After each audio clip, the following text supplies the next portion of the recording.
everybody, and welcome back to another episode of the Crime and Coffee Couple. My name's Allison. And I'm Mike. Hey, Mike. Hey, babes. How you doing? I'm doing all right. Hey, you look good. Well, thank you. You got a little haircut, I think. Well, we talked about that last week, so welcome aboard. Well, I was so stressed because it's always my week. I'm always like, okay, I got to make sure I have everything in place. And now it's like all the chips are in your stack. They're on my stack, and I'm handling them. I'm slinging them this way. I'm slinging them that way. Yeah, you are. So it's good to see you again. Hey, it's good to see you. Good to sit down, share some stories here. Break some bread together. We're not breaking bread. We should add that. I would love to eat while we do this. I don't think people like to hear chewing. Yeah, or like any kind of mouth. Yeah, no, stuff. That doesn't go over well. So that's a horrible idea. It makes it harder to just actually say your stories and stuff too. So we'll probably nix that. We'll nix the breaking of the bread. Ixnay on the ood fay. That's Pig Latin for you kids out there. So ask your parents. This is I was thinking like we're kind of like Uncle Mike and Auntie Allison of the true crime world a little bit. Why is that? Well, I talked to some of our listeners on our social media channels, Instagram and Twitter's where I hang out on Crime and Coffee 2. Crime and Coffee number 2. And I'm like, we're kind of like a little bit older than a lot of our listeners. We're like, hey, come on, gather around. We're going to tell you some stories. And Granny and Gampy. Yeah. As we get older, I have more and more gray hair every episode. I use hair dye to remedy that such. Thank God. Yeah, once I hit 40, grays just came in droves. Well, one of us is good looking at least. So which one? You. Oh, thank you. I think you're handsome, Mike. Well, thanks. Hey, you got to say that now because it would be awkward if you didn't say something at least nice to me. So that's another reason I like doing this podcast. You're forced to say nice things. I'm forced to be nice because usually I'm just a demon. Right. So how you been doing this week? I've been doing good. It's Sunday. We always record on Sunday, or mostly. And yesterday we had a lovely day. Oh, it was wonderful. I went to downtown St. Pete. Mm-hmm. Weather was beautiful. It was like 70 degrees. It's just, if you're ever coming to Florida, consider checking out St. Pete. It's short for St. Petersburg, but 100%. It is the coolest city, like one of the coolest cities in America. Just like a good vibe. Like it. How would you describe it? Positive, like love all. Inclusive. Yeah, loves dogs. We include everybody. We don't care if you're straight, gay, whatever you are identifying as. St. Pete is going to welcome you with open arms. However you were born, like whatever, it's like everybody's cool. Yes. Like it's a very hippie vibe, but not so hippie. Not like San Francisco hippie. Like just, I don't know how to explain it. It used to be very old. Like a lot of old people used to retire there and stuff, but just a lot of cool restaurants now. Bars, breweries, and craft shows. Yeah, just everything. There's always something going on. It reminds me of Chicago a little bit. Yes, it does. It has a Chicago vibe. It's on the water, so it's just, it's gorgeous. We were pretending we had a yacht yesterday. Sadly, it wasn't true. It was all an illusion. The story is that it was, the inside was getting redone. So yeah, because I was like, are we going to go to our yachts? Because there's like these insane yachts parked all over. Like, who the hell owns these things? Yeah. And I'm like, well, let's go eat on our yacht. And Mike's like, no, remember, we're getting it refinished. Yeah, so it'll be ready tomorrow. We were kind of just talking out in the open and hoping someone would hear us. Be like, yeah, the yacht's ready tomorrow. Don't worry. Don't worry. Not looking at all like I own a yacht, having like red neck and red ears. You got sunburned. Yeah, a little bit of sunburn. I don't know if you could see it on the video, but so that was a lot of fun. I love that. I just love that city. Again, if you come to Florida, check out St. Pete, especially St. Pete or St. Augustine, the Saints. They're good. Yeah, stick to the Saints. Each side of the coast. One's on the Gulf, one's on the Atlantic. Yeah, and speaking of traveling Florida, I've been around Florida last week. I went to Melbourne and Pensacola and Miami. Mike's been abandoning his family. Yeah, well, it's easier that way. That way I don't have to worry about like cleaning up stuff at the house. I don't have to deal with my wicked wife. Yeah, it's all about you. Like you like doing that stuff. Oh, so. I do. I like it. That's what he'll say. I'm like, I have so much laundry. He's like, well, you like that. It's your laundry room. F off. Well, you painted the laundry room like green. You like Parakeet green. is what the color is. Yeah, it brings you happiness. So I just figure you kind of zen a little bit in there. Actually, I have come to like laundry because I put my earbuds in and I watch Netflix while I fold. Oh. Either that, I've been watching You or Sex in the City, and Just Like That is what I've been watching. Podcasting. And Just Like That is Sex in the City. That's what they're calling this new season. Yeah, I saw that a couple times. Yeah. I did see every Sex in the City episode up until this season, so I might have to catch up, but you said it's okay. No, I actually have grown to like it. Okay, that's good. Speaking of Netflix, I get to watch more Netflix while I'm traveling because there's a lot of like plane time and hotel time. Yeah, time in the room. And I purposely didn't tell you about this so I could save it for the podcast, but have you heard about the Tinder swindler? Yes. Okay. So, it's about a guy, it's like a true story about a guy who pretends that he's like super rich. Yes. Now these girls like fall in love with him because he's like charming and stuff. And then he has tons of money. So they meet him up. and he has tons of money. He's like meets him at the Four Seasons, and he's like paying. He's like, hey, would you be interested? This is kind of crazy. Would you be interested in going on a private jet with me today? And then she's like, yeah, and they're in like whatever, Stockholm, Sweden. And it's like, I'm going to Paris. You want to come with? And they're like, yes, absolutely. And all of a sudden it gets really hot and heavy, like really quick.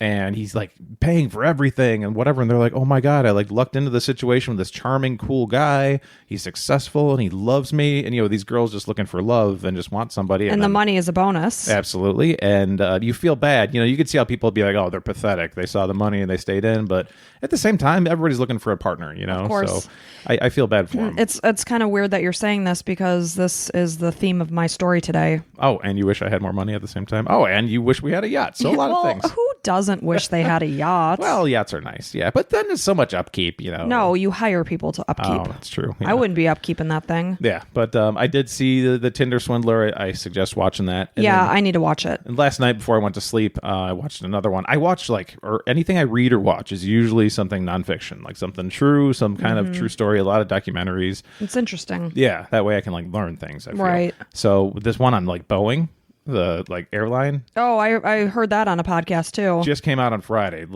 I hate Boeing now after watching that. I listened to it on I think it was a 2020 episode on my podcast. Mm-hmm. Yes, crazy, right? Really? And so yeah, it's this Netflix documentary. Somebody came out with it, and just Netflix bought the rights, and it's it shows how the profits went over safety, and they which said should never happen. Yeah, when the couple crashes happened, they said if they'd let things go as they were, about 13 more crashes would have happened. Wasn't it that the plane was taking over and the pilots couldn't override it? Yeah, exactly. Yeah. So there was a safety mechanism that it was facing. They thought the nose was going up when it really wasn't. So the safety mechanism engages and makes the nose go down, but they're going level, so the nose goes down and they're starting plummeting. Yeah, and the thing is that they go so fast that they can't recalibrate. Yes, so, horrifying. And these pilots can't get control of what's happening. And Boeing was blaming the pilots because they were foreign, Ethiopian Airlines and another one I forgot. And even the one pilot's parents were like, it didn't sound right to me what he was saying, and they're like, oh, where did he train? And they're like, in the U.S. I was like, oh,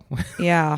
Oh man, this Boeing comes out scathingly horrible in this. I don't know if they're gonna survive this if enough people watch. So you got to put safety in front of profits when it comes to airline travel. You think? Yeah, I think that's my opinion. That's my opinion too. Yeah, so a lot of documentaries and stuff this week for me. Yeah. Yeah. And then our son has still been home with COVID. Ah, poor bugger, man. It's like he's not part of the family. It sucks so bad. I feel like I don't even know him this week because he's not quarantined, but what do they call it? Isolated. Isolated, yeah.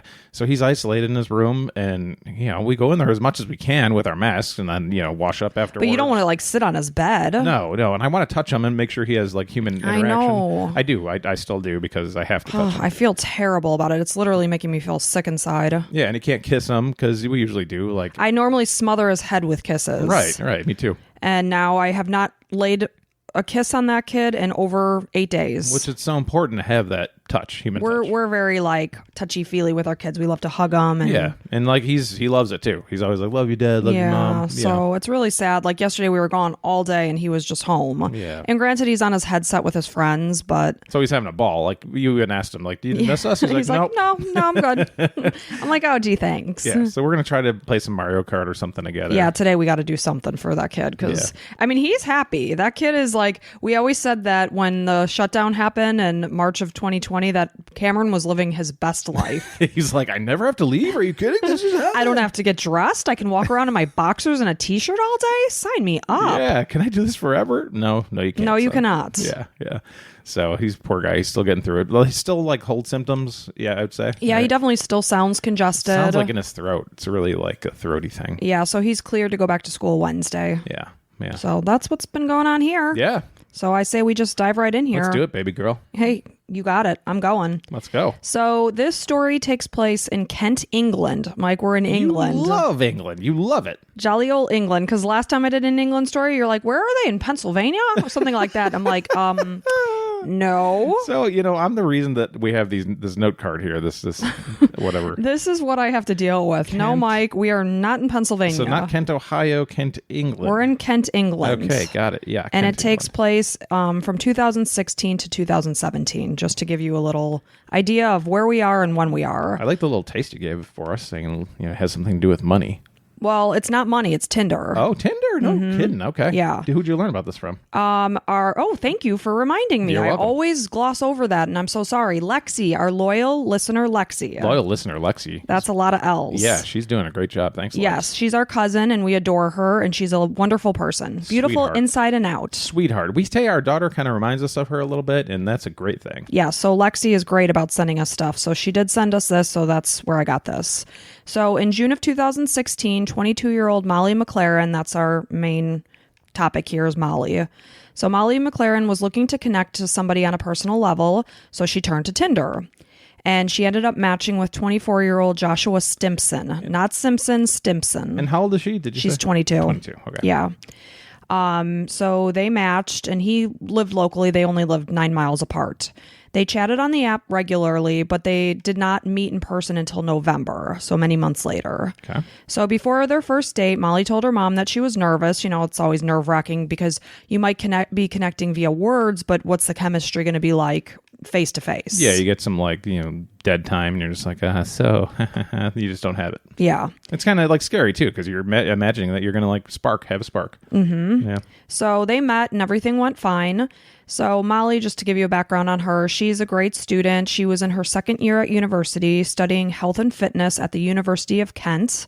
I believe she must have lived with her parents during her college days. That's what I gathered. Sure. They didn't say that one way or another, but she lived in Kent. She went to the University of Kent. So I believe she lived at home.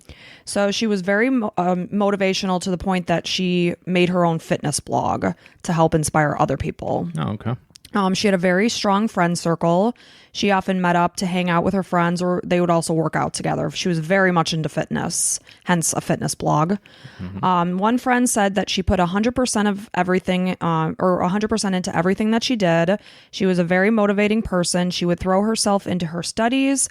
She was always lively and full of enthusiasm. And you can tell, with all the pictures and the videos you see of her, that she was just super energetic and just positive. Okay, seems like probably someone that could be very successful in life. Exactly. So her friend Amy described her, and I mentioned Amy a couple times here because she's going to play a role in the story. Amy described her as a real joker and somebody that could make you laugh even when you were having a bad day. And all of us need a friend like that. Yeah, we were even telling our daughter that it's, she was asking about us, because we've been together forever. And she's like, what kind of things should we look for? And we were like, just find somebody that you like hanging out with and that makes you laugh and that treats you right and that you can bring to other people and, have a good time together and just be a good team together. Mm-hmm. My thing that I said to her last night when we were talking about it was respect and humor. Yeah. Because if you're not laughing, that's a problem. I'm just one of those people that life is already serious enough. I mean, I work in a friggin' hospital, for God's sakes. I see death daily. Yeah. So I think it's important that you're with somebody that makes you laugh. And they don't have to be a comedian or the funniest person in the world, but just somebody you can share some things with and have some giggles. Because you're not that funny, but thank God I am, so that I pick up the slack on that area. Thank goodness I'm a dullard. Yeah, and I'm just joking, folks. Okay. He's so mean. She's lovely. He's so mean to me. So like I said, she made you laugh even when you were having a bad day. She grew up in Kent. Like I said, it's a rural village, a county in southeast England, to give you an idea of where it is.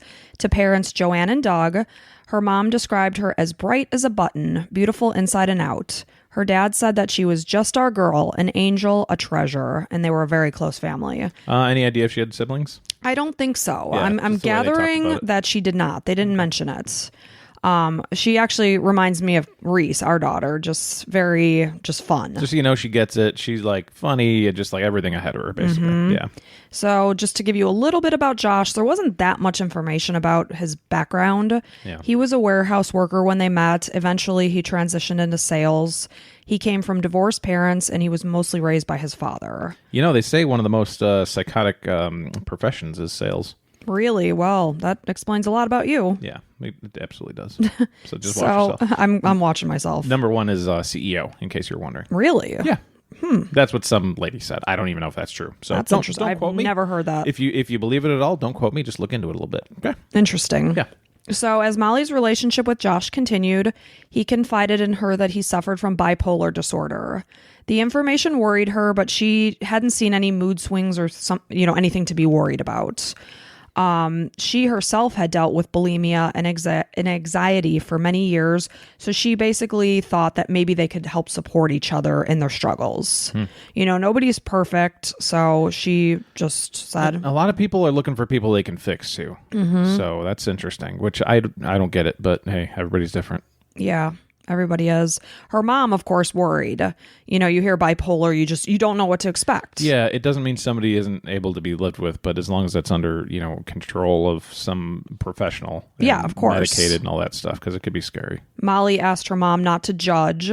And Joanne said that knowing Molly herself struggled with things like anxiety and bulimia, she worried about her taking on somebody else's issues, which is valid. Exacerbate your because you're going to pay attention and try to fix this other person, and you're going to let your things slide. Yeah, exacerbate. Okay. So, when you have something like bulimia or an eating disorder, it's something that is with you forever. You can control it. You can get through it. Or anything. Like you're always an alcoholic, even though if you haven't had a drink in 20 years. You're always going to be an alcoholic. Yeah, exactly. You have to treat yourself as knowing you can slip back into that. Yes. And I dealt with anorexia as a teen. So I know even as a 42-year-old, I still struggle with food and body image big time, which is really sad. Yeah, I know, because you're beautiful. Like I love everything I see about you, and it's just, and obviously your personality too, but just it sucks that you don't have the same view I do. And it's frustrating to me too. I'm like, just shut up. Like you're beautiful. Like it's... Well, you don't get it because you're like, I don't understand. You look perfect or whatever. And it's like, that's not what the person who's struggling with it sees. Right. They don't see that at all. And I pray to God that our daughter or son, because, eating disorders can go for both genders, never deal with it because it's a lifelong battle. So she was bulimic and he had, what? He had bipolar. Okay. So, she poured herself into fitness and exercise, which can be worrisome. Like her mom worried about that. Like, is this going to become another addiction? Because that's a problem too. I became addicted to exercise at one point when I was a teenager too. But she she wasn't actively bulimic, had it in her past. Right? It was in her past, but again, it's something you have to try to control every day. Sure, yeah. So her mom did worry that she was going to pour herself so much so into exercise that was going to become her addiction, but she said it wasn't the case. She really thrived in that environment because it helps give you control and see your body as a strong, powerful thing rather than looking at it like in this hateful way. Yeah. So that ended up being a good thing for her. So, Molly asked her mom, don't judge Josh, he's fine. Her mom said that she shone with confidence on the outside, but on the inside, she often struggled with anxiety and lacked self-confidence, worrying that she wasn't good enough and underestimating herself.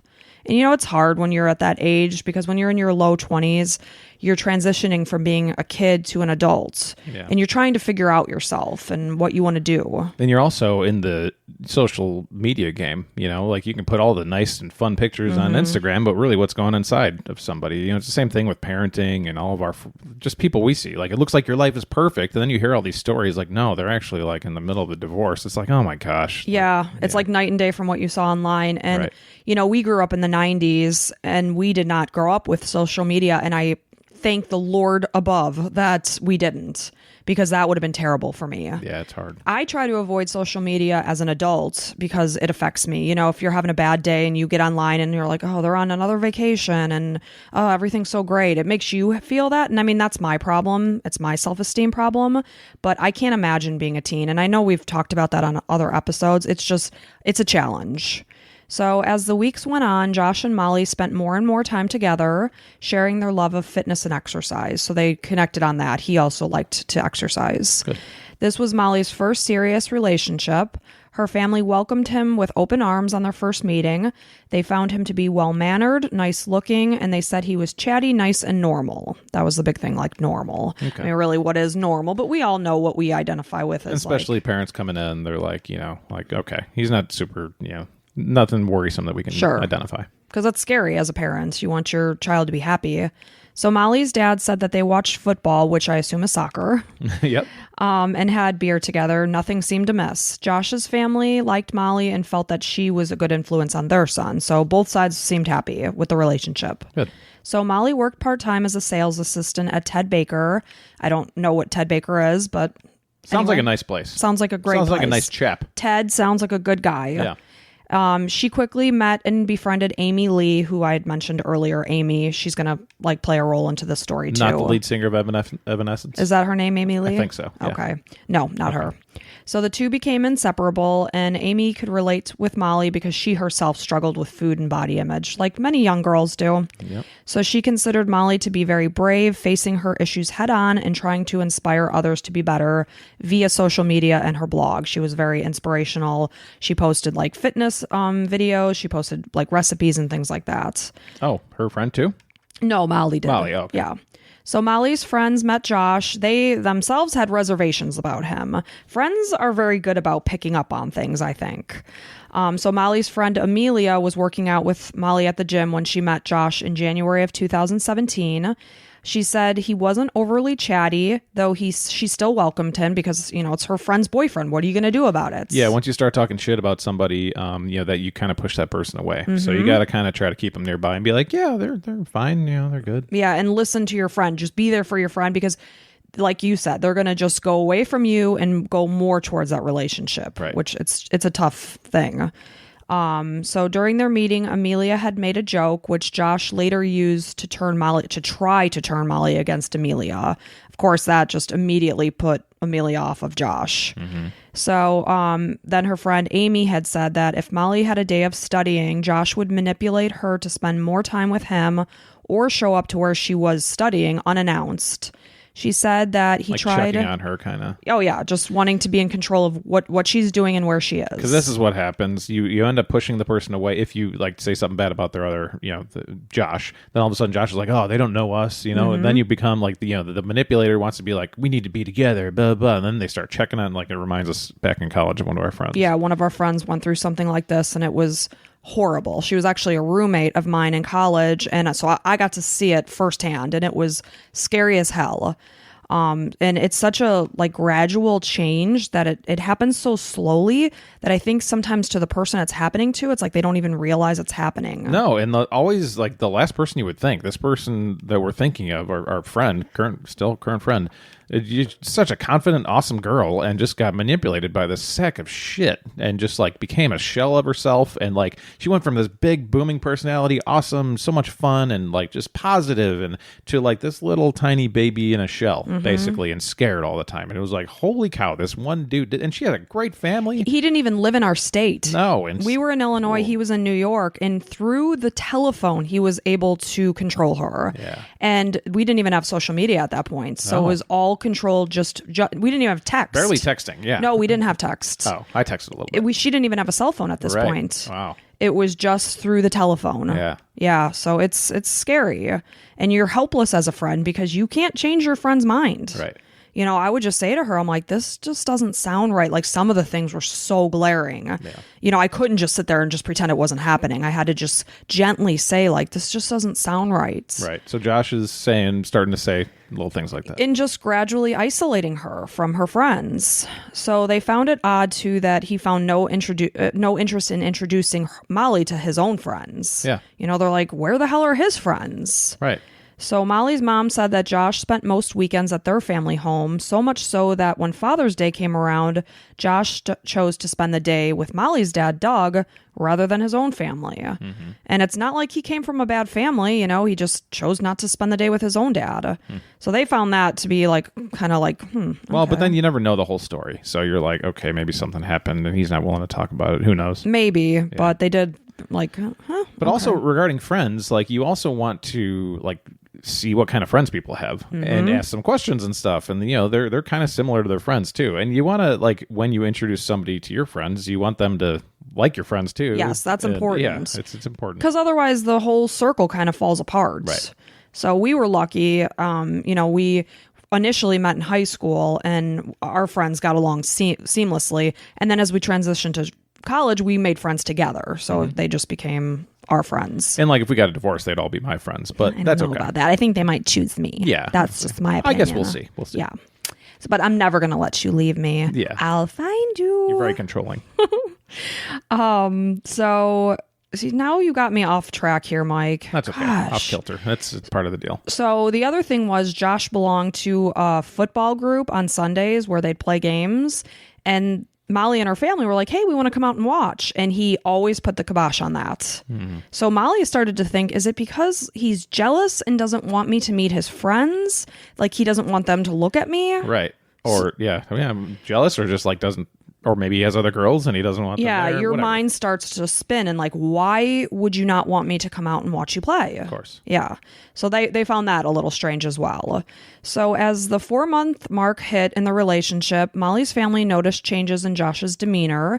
They found him to be increasingly a loner, finding no interest outside of Molly. It was like, that's all he had was radar glasses on Molly. So, man, what are you into? Molly. Molly, it's like, dude, go get healthy. a friggin' hobby. Not healthy. I know when a couple is first, bonding and whatever, it's like sometimes you can just be like, of course, all consuming. Yeah. I know you and I, like we talked about, we would just be on the phone for like 4 hours and it's just like you want to know everything about them. And there's healthy and then there's red flag. Yeah. And his behavior was red flag. Right. He just had no interest outside of this girl.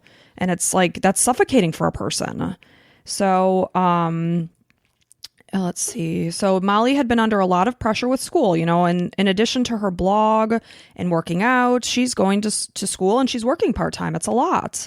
So she was finding that she was overwhelmed with trying to balance it all because he was suffocating her. Yeah. Her dad said that oftentimes Josh would turn up uninvited while Molly just wanted time to study. He would just lay on her bed as she worked, and it seemed he just wanted to know where she was and what she was doing. That sucks as a parent to see that. To see it. Yeah. It's like, get the hell out of here. She's trying to study and do work. Get the hell out. Yeah. You're not wanted. It's like, go do something with your friends. Fly a kite. Go fly a kite, Josh.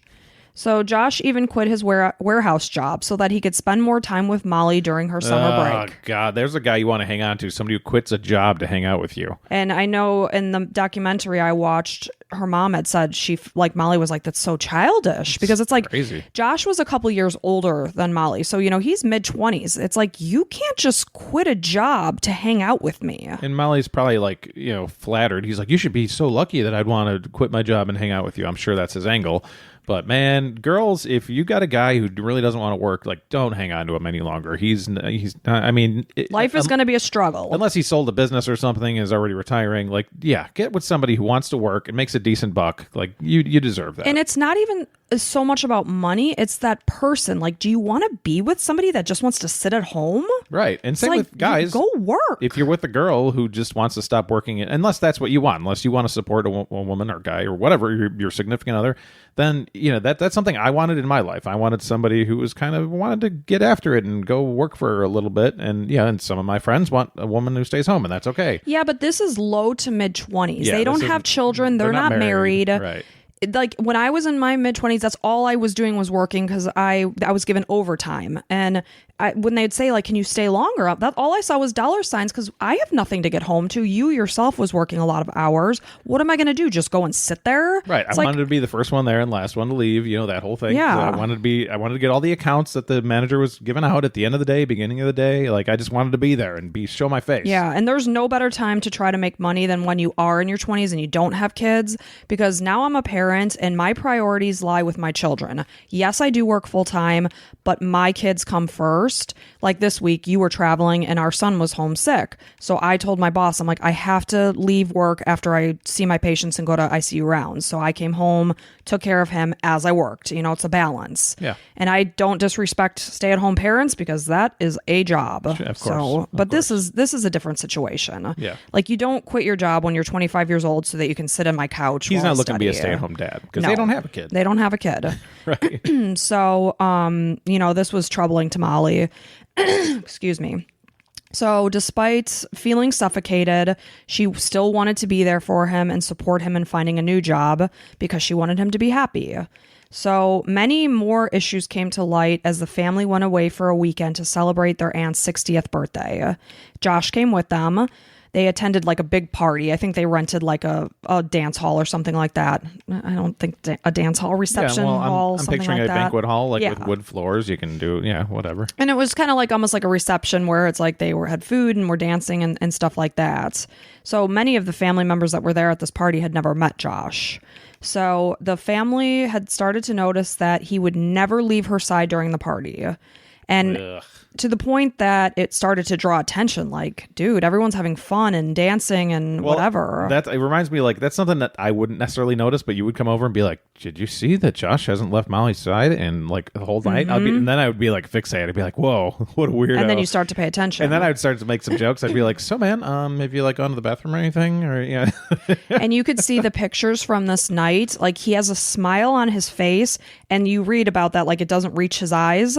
That smile did not reach his eyes. So it's just like this. Yeah, it's just flat. Yeah, you smile with your eyes. Meanwhile, Molly's like beaming and having a blast. So he's like this dullard at her side that's like wanting her to just sit there with him. Weird. So her dad noticed that he seemed resentful and jealous when she was on the dance floor with her female cousins. One of her cousins who had just met him that night commented to the family, "I don't know what it is, but I don't like him." At the end of the night, they all headed back to the hotel. They had separate rooms, so Molly and Josh had a room, and then Molly's mom and dad had their own room. And the dad had fallen asleep when Molly's mom got a text from her saying, Mom, Josh is playing up. I think that's like an English term. As her mom went to the room, because Molly asked her to come over to the room. So she headed over to the room, and as the door opened, Josh is like coming at Molly's mom, trying to talk to her. And she's like, I want to talk to my daughter. So he's like showing the phone going, look at this, look at this, look at this. And she's like, Molly, what's wrong? What's going on? She told her mom that he was being very strange and recording her. He was trying to push her buttons and then film her reaction to try to use it against her for future references. Oh my God. This was the first time that Molly's mom, Joanne, felt that things were not right. You get that feeling, just like, all right, time to step in. Yeah. You see his interaction with her and the family throughout the night. He's like trying to hold her back from having fun, and then the Literally night ends. Everybody's saying this guy sucks. Yeah, and usually when everyone starts to see something, it tends to be true. Yeah. What do they always say? Like, if everyone's against you, it's like, look to yourself. Like, you're probably the problem. If you run into a lot of situations with like a lot of assholes and a lot of mean people, like, you're probably the asshole. Maybe you're the asshole here. Yeah. So Molly's friends started to notice that her personality was changing. She wasn't nearly as bubbly as she had previously been. She seemed deflated and worn down. She went to her mom and told her, and you can tell her and her mom were super close, which I just pray that me and my daughter always stay this close, that she'll confide in me as she gets older. So she talked to her mom, and she said she just didn't feel the same about him anymore. She feared his reaction to their breakup, but eventually she texted Josh and said, "We cannot be together 24/7. I feel under pressure." How does he respond? Well or not? Blow up. I'm going to assume it's going to be some poor decision making. Yep. So he responded with a string of abuse and accusations. He continued to bombard Molly with texts, pleading with her to give him another chance. String of abuse, like verbal abuse? Yeah, I'm sure. Okay. Just like, oh, you do this and you do that, yeah. And whatever. It didn't say exactly what, but so not like hitting her necessarily. No, it was via text. Okay. Yeah. Got it. So her friends were advising her, just do not take him back. Yeah. But, she's this really caring, sweet girl. She decided to give him another chance. Well, she has this blog and she has this health thing, and she did the work on herself to, kind of get over her bulimia. And she's probably seeing this in this dude. Like, I can save him. He can be better. She saw some good sides, and that's so sad.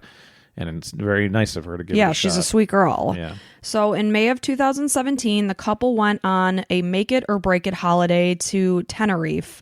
Though even on vacation, things were not going well. His control continued. So they're not even together a year.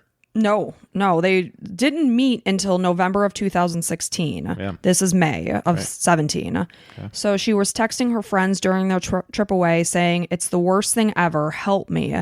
I can't talk about it until I get home, but I'm dreading it." Ugh. She's like isolated on this vacation with this dude, and she probably can't even stand him at this point. That sounds like absolute hell. Like, she just said that she didn't want to spend 24 hours with him, and now she's on this like... she was just throwing in like the last ditch effort. Yeah. God let's see. Maybe it'll work. Maybe this will connect us and make him see the light and stop being so controlling. Yeah. So her friend said during their trip he wouldn't listen to what she had to say, still trying to control her. So this only reinforced her need to end things for good. So when Josh returned from the trip, his coworkers were noticing that he was often distressed and agitated, crying and failing to show up at work. So very unstable. Yeah. So as time went on, his attendance was so sporadic, which again, very irresponsible. You're 25 years old. You have a job. Show the hell up. Right. Like, be there. What are you doing? You made a commitment. Yeah. Meet it. So his attendance was so sporadic that it was agreed that he would go down to part-time. So on June 17th, 2017, Molly was out with friends and Josh was there too. They were celebrating her 23rd birthday when she and Josh began to argue. A friend said... Anytime there's a date, you know things are about to get pretty bad, unfortunately. So June 17th, 2017. Yep, we're building. Yeah. We're building to horror. Got it. A friend said that during their argument, Molly snapped. She had just reached the end of her rope and said to him, "I don't want to be with you anymore."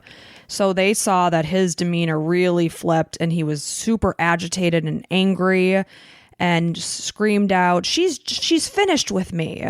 And they're like, yeah, she's See you later, finished with buddy. you. Get the hell out. Bye. Yeah. After the breakup, the friends noticed that her bubbly personality started to shine through again. She was becoming herself. Yeah. He had worn her down. Right. And I'm sure that was just such a relief, but it looked like a weight had just been lifted off of her chest.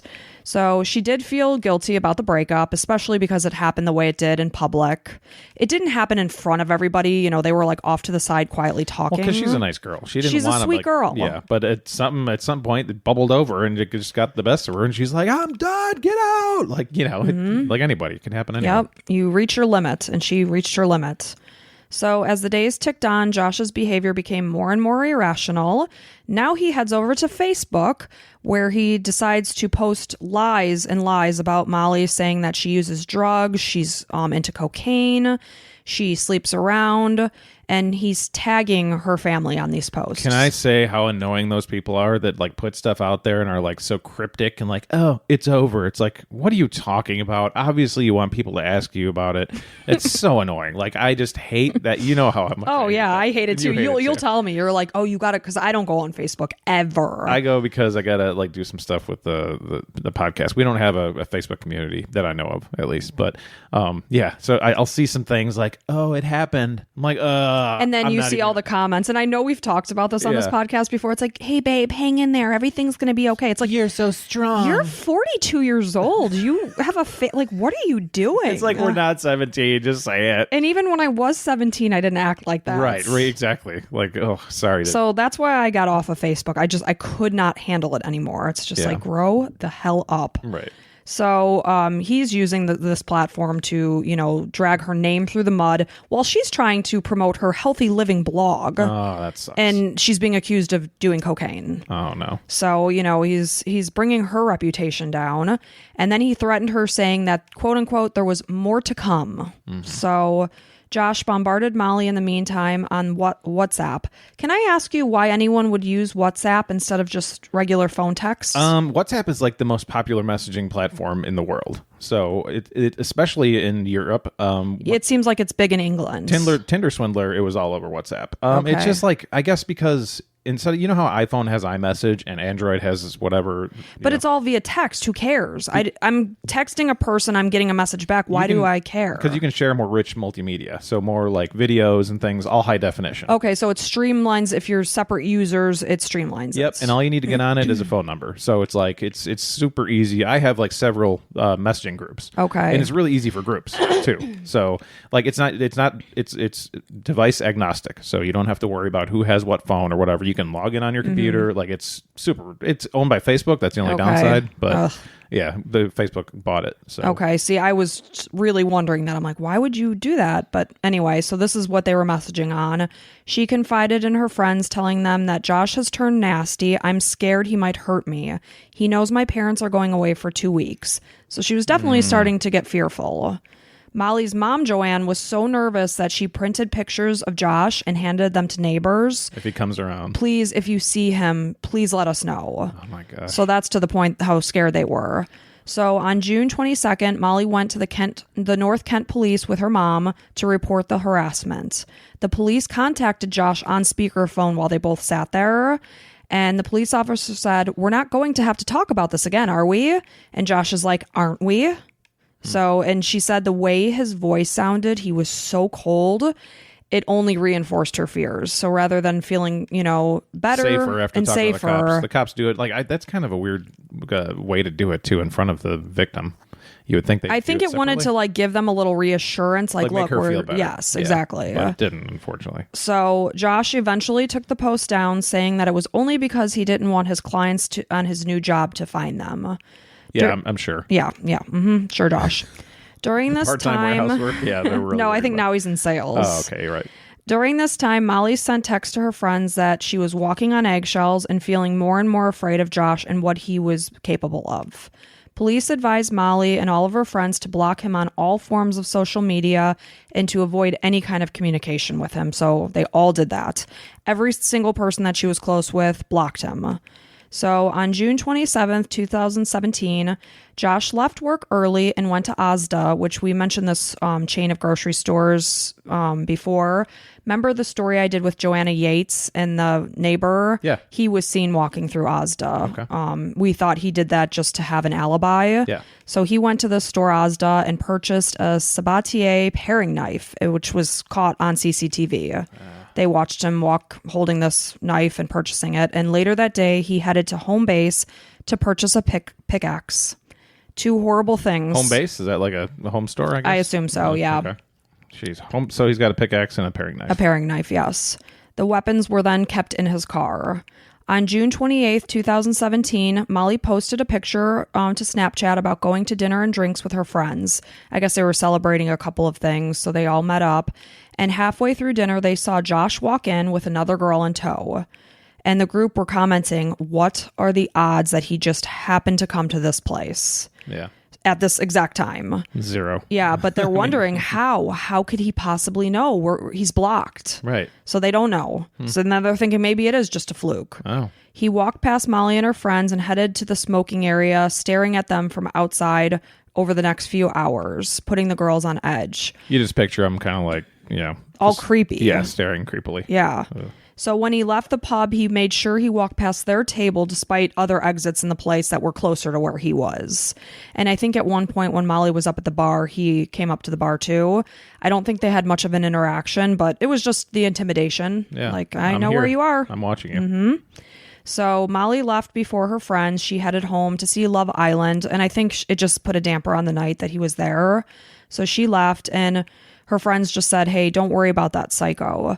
Her friends didn't walk her to her car. They didn't worry at this point that, there was a real threat. Because he was with a girl and he was probably just, whatever. They happen to see each other. Okay, just get away, go back home. Have a Exactly. great night. So she went to her car herself. She went home. And sadly, this is the last time any of her friends saw her alive. Damn it. Yep. So the next morning on June 29th, Molly woke up and headed to Pure Gym near her house and planned to film some exercises for a university course. She entered the gym at 10:10 a.m. and headed to an upstairs workout room that happened to be empty at the time. A few minutes later, CCTV in the gym caught Josh coming up the stairs that led to her workout room. It was basically a staircase, and it led not directly into the room. There was a small platform and then a propped open door that looked into her room. Oh, so this is on video. All on CCTV. This is what Lexi sent. Yes. Okay. So this is how Lexi shared it with us. So he came up the stairs. He looked into the doorway and saw Molly working out. And then he turned around, walked about halfway, 3/4 of the way back down the stairs, and then turned back around, came up, and without hesitation walked into her workout room. He grabbed a mat and basically in this big old room placed it only feet away from her, directly next to her. Yeah, I picture like a big workout room, shiny floor, mirrors. It was more like kind of like a black mat floor. Oh, okay. But yeah, and she was actively like doing some sort of like kick jack thing on the floor. And he set his mat down next to her. And then he got back up, shifted the mat a little bit more forward. They're the only two in this room. Only two in this room. Yeah. Yeah. Okay. Super weird. Yeah. And he sat back down to do ab work.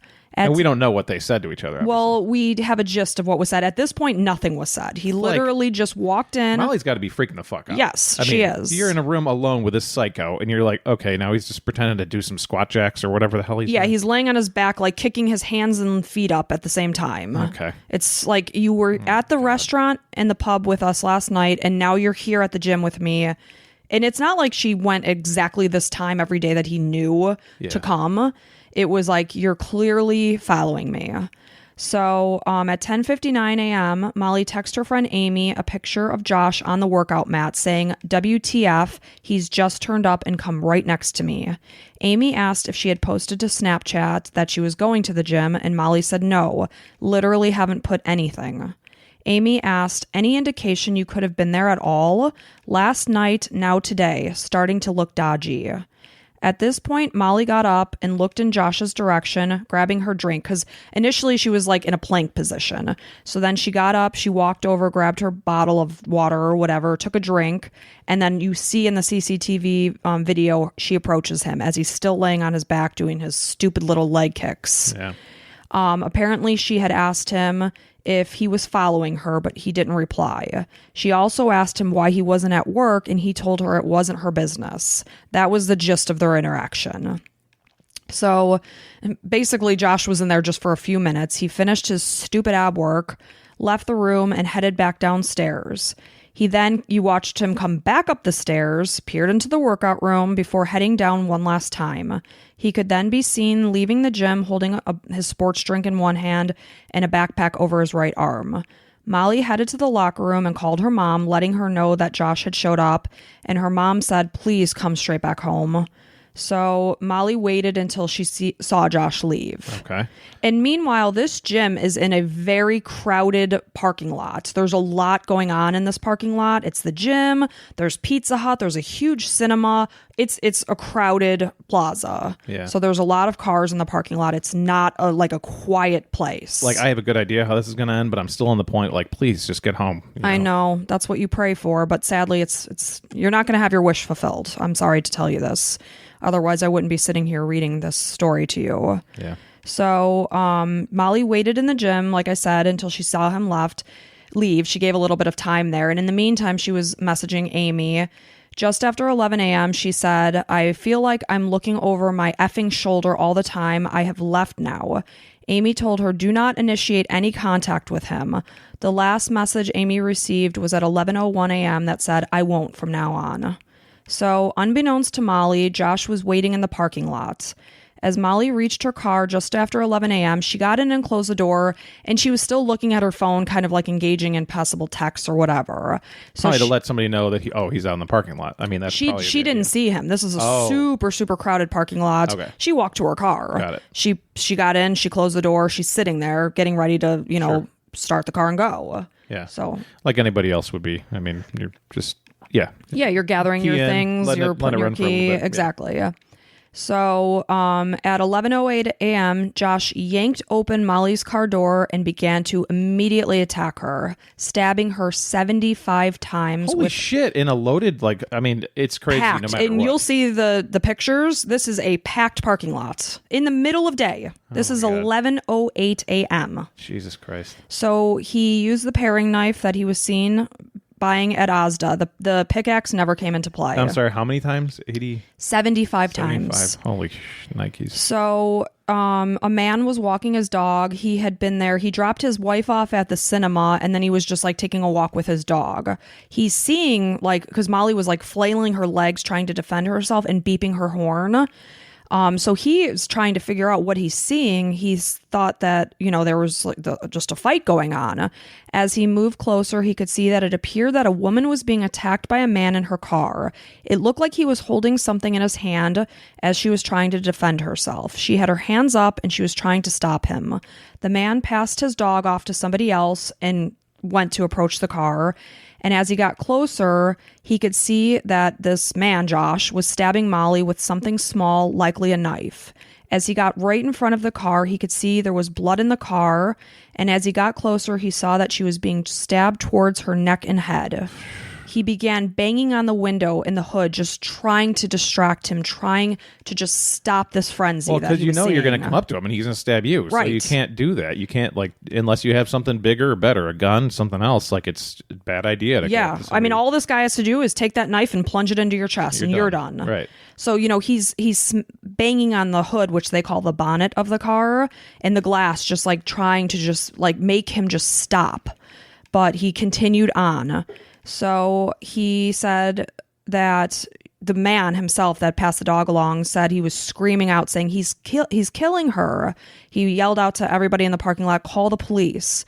He continued to shout, he's killing her, stop her, or stop killing her, stop effing killing her. You know, he's just trying anything to just like, can you imagine walking in a parking lot and just seeing this? No, I mean, I've thought of this scenario, not this exact scenario, but something like this where you see somebody in like bad trouble and it's like you want to help them, but at the same time, it's not the best idea to get in there because you're only going to hurt yourself too. And then somebody's going to have to worry about like two bodies. And it's just further tragedy. Yeah, especially as somebody like who's a father or a mother or something, you have your kids to worry about. You know, you're responsible for your kids. Yeah. And you know, it's happening so fast. Yeah. And this is probably the best. He did the best thing he could. And drew attention to it. Like, have somebody else come. You know, in America, somebody would have a gun nearby probably. It'd be like anybody with a gun, like come here. Like, you know, people with guns, they're happy to go help people out. You know, like they probably want to use it. I would imagine a lot of them. But it's just like such a scary scenario. Like you're helpless. You're watching this dude kill this girl. Like so terrible. And Molly is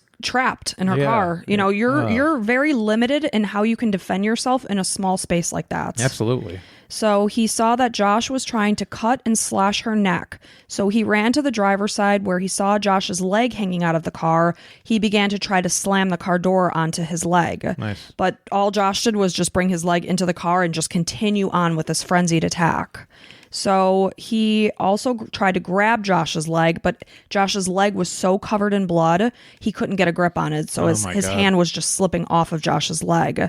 At this point in time, he stepped away, feeling that there was absolutely no way that Molly was going to survive this. No. He didn't know what else to do. He saw that Molly's throat had been cut, and he said that Josh just seemed absolutely determined to make sure she was dead. The man ran to grab his car so that he could be sure that Josh couldn't get away. He wanted to block him, follow him, whatever it was, so that he could be there. What a smart guy, man. This guy's like on top of stuff. I know. He really did try his best. Yeah. So he said that, you know, there was no risk of Josh fleeing because he finished the attack and just calmly stood next to Molly's car just waiting for police. Wow. Covered in his white tank top, covered in Molly's blood. I kind of pictured that actually, because it's like he knew what he was doing. He knew there was no end. I mean, besides him going to jail or something or being dead. I mean, terrible. Yeah. So he's just standing there in blood, just covered, and you'll see the picture. It's kind of fuzzy, but he's in a white tank top with blood all over it. It's just awful. Disgusting. I mean, researching this was just horrific. Like reading the text and her friends not knowing what was happening. I mean, I was crying reading this. It was just tragic. Yeah. So paramedics and police arrived and tried to save Molly, but at 11:43, sorry, so sad. Sorry, you got to talk. Yeah, no, it's you know, when you were talking earlier about how she was finally starting to come back to life to her friends and stuff, that like, you know, that got me excited. And then he came back and I was starting like, man, like she was coming back to her parents and friends and lighting back up. The light in her that got taken out by him was starting to light back up and spark, you know? And I just picture any friend or my daughter or whatever. I know, and that's what I was picturing. I was picturing my friend or Reese or something like that. Just or Lexi or anybody whoever. that you love, and they're in a parking lot just trying to work out at the gym on some random day, and this psychopath just like comes and just ends her life. And at 11:43 a.m., there was nothing that could be done. She was pronounced dead in the parking lot. Of course. Her cause of death, of course, was stabbing and slash wounds to her neck. When the police arrived, Josh stood calmly in his, like I said, his white tank top just covered with her blood, just waiting to be arrested. Calmly walked up to the car and said, "She's in the car. I've killed her." Josh was taken into custody at the North Kent police station. He answered no comment to every question asked to him. Jeez. Completely shut down. The murder weapon was quickly recovered. He just left it in Molly's car with her. Meanwhile, Amy got a message from her friends at work asking if she had seen what happened. She has no idea that this is Molly. Well, yeah, because it's like how... Oh, so people knew about this happening? Yeah, it was like almost immediately posted onto social media and the news. No. A female attacked in the Dockside shopping center. Oh, no. So Amy looked online at the details and she thought, oh my gosh, how horrific. but had you never no think it's idea. gonna happen to your best No, friend, you know? because she was texting Molly, I'm on my way to my car, I'm heading home. Yeah. So she had no idea it was Molly. She tried to call and text Molly, couldn't reach her, and this is when she started to worry. During Molly's attack, Amy had continued to text her, asking if Josh had always been a member at her gym, and these texts showed on Molly's phone they had never been read. He had already started his attack on her. Molly's mom received a link to the incident, and Joanne immediately knew. Unlike Amy, Joanne knew. She's like, oh my God, it's Molly. It's Molly. I guess she ran into town and her worst nightmare was confirmed that, yes, it was your daughter. Oh. And meanwhile, Molly's dad was out at sea 100 miles off the coast. So Molly's mom sent him an email saying, you need to contact me immediately.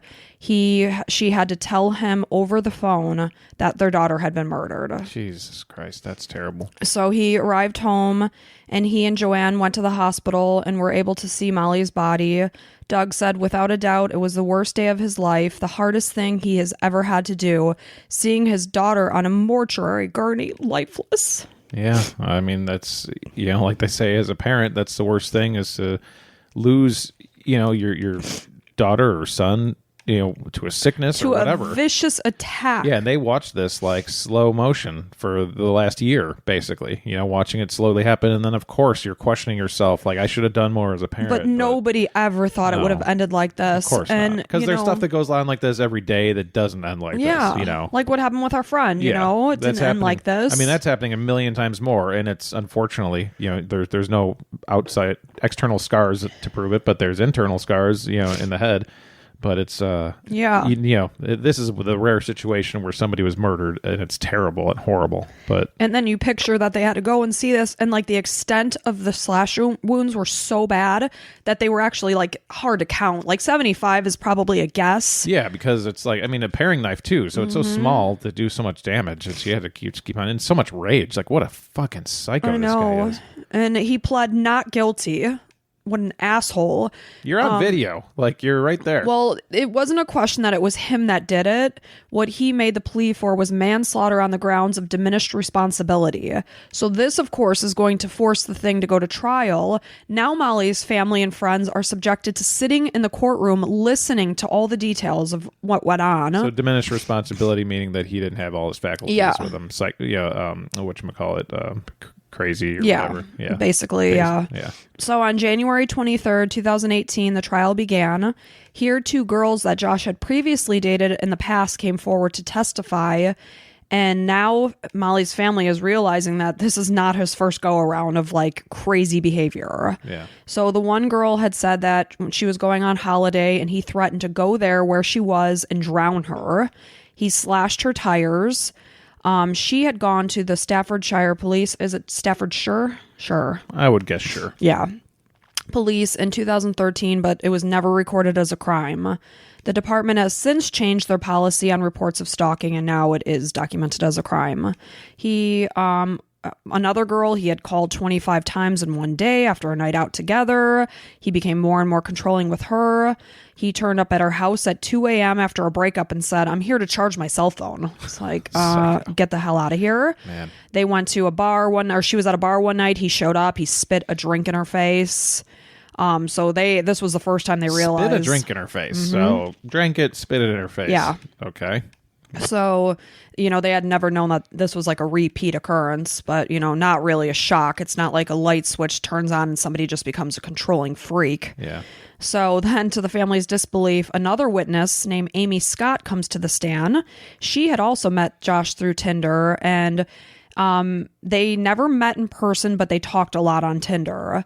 And he told her that he had been blocked on social media, and she told him that she was a pro stalker and kept Josh up to date on what Molly was posting. What a witch, man. Whoa. And the family knew nothing about this. They see this blonde girl come to the stand, and this is his source of information. So wait, did he hire her to stalk her? No, they met on Tinder, and she's like, oh, I'll help you. I'm a pro stalker. Oh, man. What? No money was exchanged. It was just... see what she said at the trial or anything? I did not, but she was very proud. Even after this girl was dead? Knowing how this ended, the dad said it's like she was proud. Holy shit.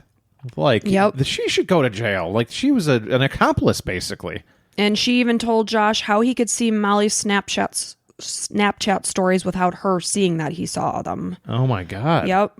So scary shit, man. So that's proof. Like, don't put stuff out anywhere if you don't want somebody to know, even if they're blocked. Like, somebody can find it. And Molly's friends, they're and they all spread the word, like, do not, like, if you're meeting somebody and you feel some vibes, like, don't post your location. Don't put like a picture where it could see the background and then you can Google, this store or whatever you see in the background of the picture and know where you are. Yeah, it's pretty easy.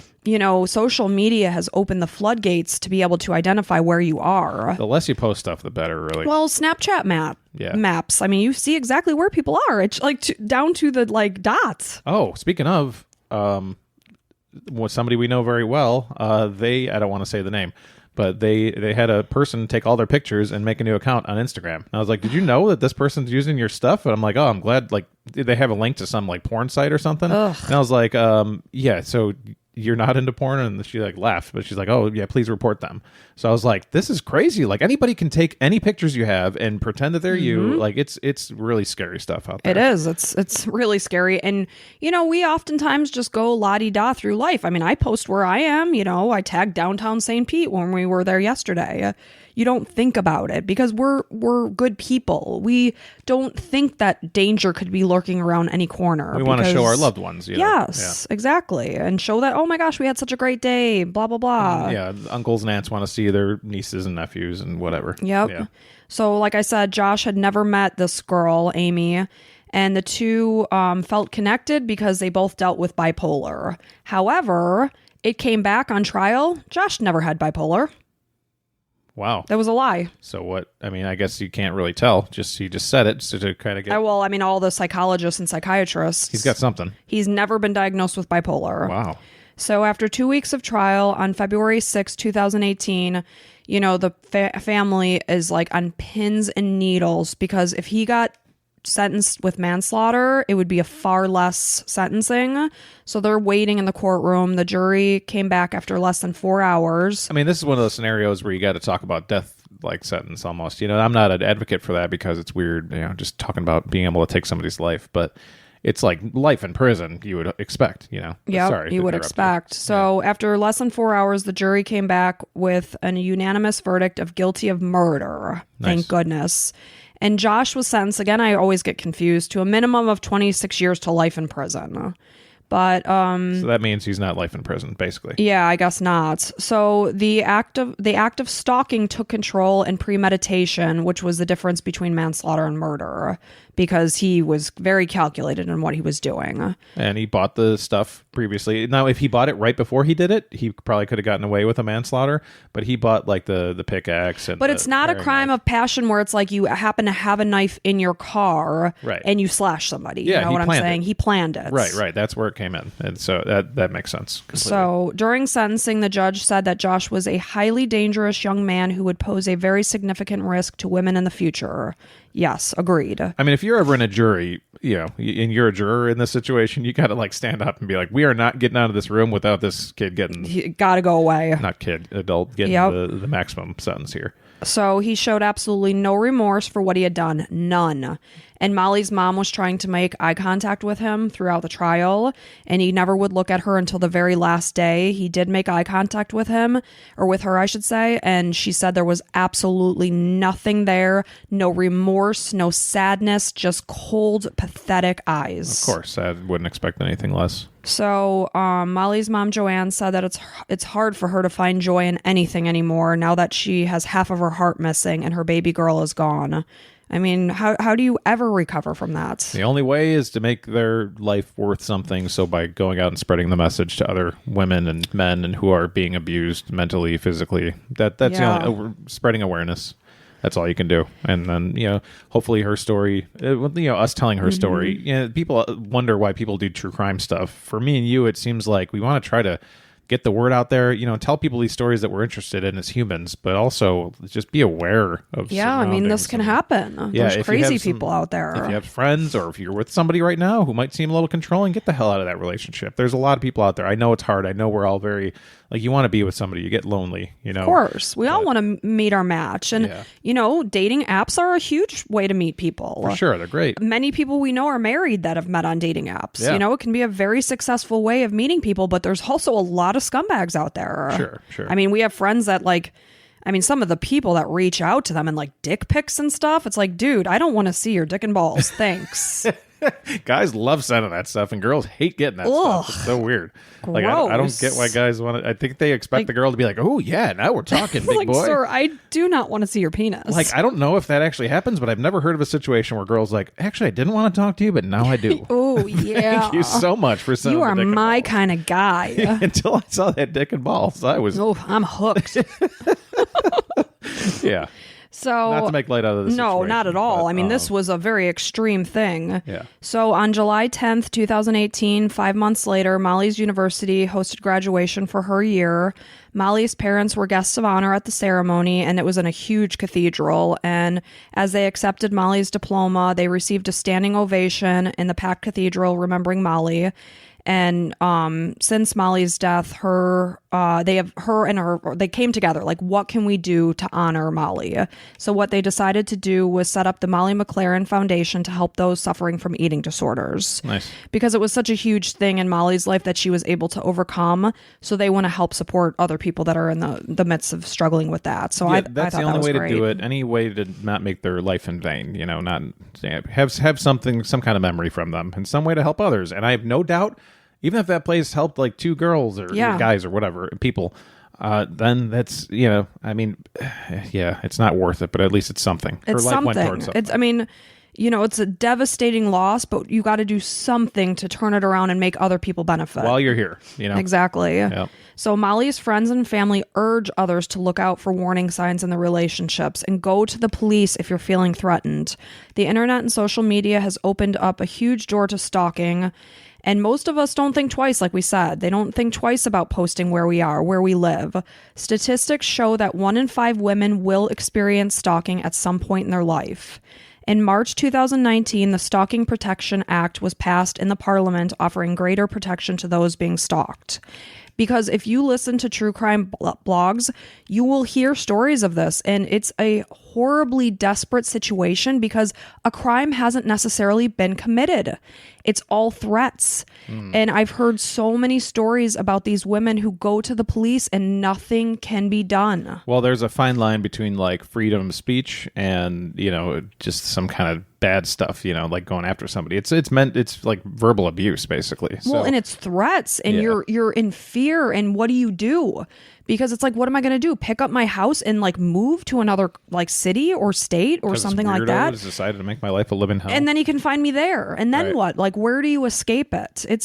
I can't imagine being in that situation, and my heart breaks for people that are dealing with it because it's horrible that this person can ruin your life. Yeah. It's I don't know what laws are in the U.S. I think they're probably less strict than that. I think you're allowed to stalk and stuff. I don't know. I'm not entirely sure, but man, it's one of those senses. As humans, back in the old days, even old days, prehistoric type stuff, we had this sense, a bush, when it rattles, we have this danger. The people that can connect that to an animal possibly attacking them, you have these spidey senses that something seems wrong. It's probably wrong. Just go for it. The worst case scenario, if you're wrong, is that, I pushed this person away. But in the best case scenario, let's say you ignore those signs, then you can end up, unfortunately, like sweet Molly here. And, that is a terrible situation. So get out of whatever bad situation that you're feeling. And she tried, right. She tried. And she was done with him, and this scumbag took her life from her. 12 days later, after the breakup, this is what happened. Yeah. And nobody could have anticipated it. Right. But it's just a tragic story. So this, is in honor of Molly because my heart breaks for her and her family and her friends. Yep. Well, thanks for sharing the story. I'm sorry about the the ending. Yeah, I tend to stay away from those because you're stronger than I am. So clearly not, as I broke down multiple times during the story. You're a human being. It's okay to have some emotions. And again, I pictured like one of my dear friends having this happen to, or my daughter. You know, it's like, how can you not be sad about that? Right. Well, hey, here's to Molly. So, yeah. Thanks for listening. Please, give us a 5-star review so we can spread some more stories to more people and more awareness and things. And thanks for listening. We really appreciate each and every one of you. Absolutely. We're getting close to a big milestone too, about 10,000 downloads. Yeah. So it's been crazy. So thank you so much. Yeah, for thank you. Spreading the word, and a lot of people talking to on Instagram and Twitter. And thank you so much for your kind words. There's some really cool people. And that's the thing too, because there's so many like kind people, and I know it's hard to be out there because I listen religiously to other podcasts, and you look at their reviews and some people are just so mean. Yeah. Like, how could, in a million years, I would not comment that on anybody's like podcast, Instagram, whatever. Like, this person's voice sucks, and they should sound like they're in a toilet or something. It's like, just put a 2-star review and say, not for me. You don't have to like be so mean. Or maybe just don't. Like, I don't know. It's like, why? Right. But so far, luckily we've not had any nastiness. But the bigger we get, it's coming, and I can't wait. My skin, it's very thin. It is. It is, yeah. So I can't wait. I'm going to come after these people and be like, no, don't do that. Not like after. I'm not going to name them or anything. I'll be I know, but why? I'll probably let them stew in their nastiness. That's the way that I see it. Like, they're clearly not happy people. Yeah. Sorry, just stew in your nastiness, and you're not going to pull me underwater. But so far, the Crime and Coffee couple people are super They're awesome. so nice. Yeah, so thank you so much. Very nice. All right. Well, anyway, cheers. Cheers. Love you. We'll see you next week. Love you. Bye.